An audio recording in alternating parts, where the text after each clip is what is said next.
serta kabar terkini perang Ukraina dan Rusia.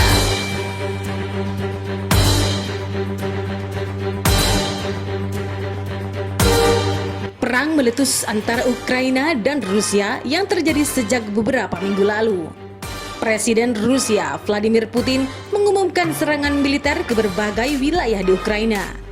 Hal itu membuat ratusan hingga ribuan orang terluka dan tewas, baik dari pihak Ukraina maupun Rusia. Mari kita bahas lebih dalam lewat fakta dan kabar terkini perang Ukraina dan Rusia. Sebelum membahas kabar terkini perang dan konflik Rusia-Ukraina, Anda harus mengetahui sejarah awal antara Ukraina dan Rusia. Sejarah bermula saat Perang Dunia Kedua telah berakhir, di mana kubu blok poros yang dipimpin oleh Jepang, Italia, dan Jerman kalah dengan blok sekutu yang dipimpin Amerika Serikat, Uni Soviet, dan United Kingdom. Setelah perang berakhir, Amerika Serikat dan Uni Soviet berlomba-lomba untuk menjadi negara adidaya. Maka terjadilah perang dingin antara dua negara tersebut. Mereka juga bersaing dalam bidang militer, politik, hingga ekonomi.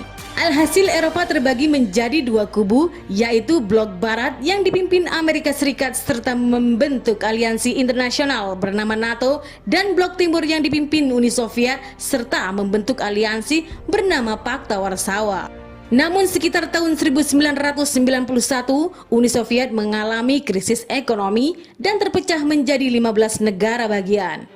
Aliansi Pakta Warsawa juga ikut dibubarkan. Akhirnya negara-negara bagian tersebut seperti Rusia, Ukraina, dan lainnya menyatakan merdeka. Singkat cerita, negara-negara tersebut hidup berdampingan dan damai. Ketegangan antara Ukraina dan Rusia bermula pada tahun akhir 2013, di mana penduduk Ukraina melengsarkan presiden saat itu, Viktor Yanukovych, karena terbukti pro-Rusia. Alhasil pada tahun 2014, Rusia memutuskan untuk mencaplok semenanjung Crimea yang awalnya merupakan wilayah Ukraina. Alhasil konflik dan peperangan meletus sejak tahun 2014 antara Rusia, Ukraina, dan golongan separatis Ukraina yang pro-Rusia.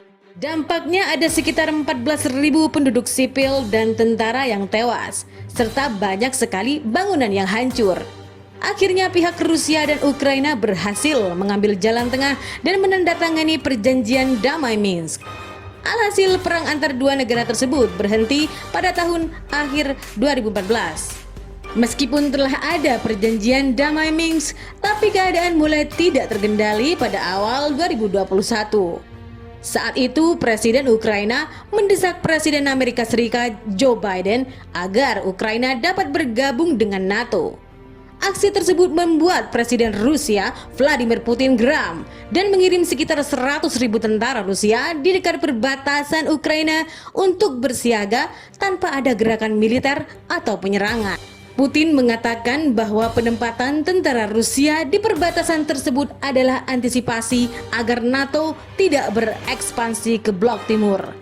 Putin juga beranggapan jika Ukraina memihak NATO sama dengan memihak ke blok barat yang telah lama perang dingin dengan blok timur. Ketegangan semakin memuncak saat Ukraina menolak ajakan Rusia untuk bergabung dengan Uni Ekonomi Eurasia, tapi lebih memilih NATO dan Uni Eropa untuk meningkatkan kekuatan militer dan sektor lainnya. Rusia juga menganggap NATO berencana membangun pangkalan militer di perbatasan Rusia dan Ukraina, serta memberi persediaan senjata serta pelatihan militer untuk Ukraina. Alhasil, Vladimir Putin menyatakan perang dengan Ukraina pada tanggal 24 Februari 2022 dan mengakui wilayah Ukraina bernama Luhansk dan Donetsk sebagai bagian dari Rusia. Saat itulah Rusia melakukan gerakan militer ke Ukraina. Pernyataan perang dari Vladimir Putin membuat Rusia menggempur berbagai kota di Ukraina. Terjadi kerusakan parah di berbagai sudut kota, seperti pada gedung sekolah, bandara udara, rumah sakit, apartemen, stasiun militer, hingga fasilitas umum penting lainnya. Dilansir dari berbagai sumber, Rusia menyerang Ukraina lewat jalur darat, laut, dan udara menggunakan roket, misil, tank, senjata api, hingga bom tangan. tidak tinggal diam. Ternyata Ukraina berjuang melawan serangan tersebut hingga terjadi baku tembak. Diprediksi telah ada ratusan hingga ribuan orang yang meninggal dunia, baik dari pihak Rusia dan Ukraina. Menghadapi serangan Rusia, warga sipil Ukraina melakukan berbagai usaha untuk menghindari dan melawan serangan tersebut. Ada warga yang mengungsi ke negara sebelah seperti Polandia dan Hungaria. Namun, ada juga warga sipil yang melakukan perlawanan menggunakan berbagai macam alat.